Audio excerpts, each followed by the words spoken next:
я увидел скриптонита, и то, что я сказал, честно говоря, скриптониту, мне кажется, ну, после этого люди не фотографируются, на самом деле. Я подошел и сказал: блин, трек с Ваней Ловом вообще мясо.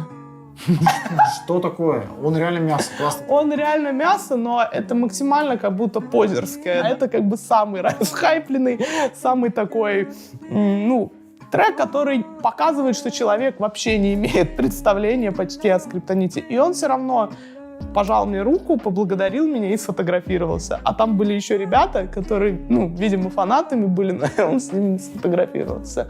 Я потом думаю, блин, вообще какой ужасный человек.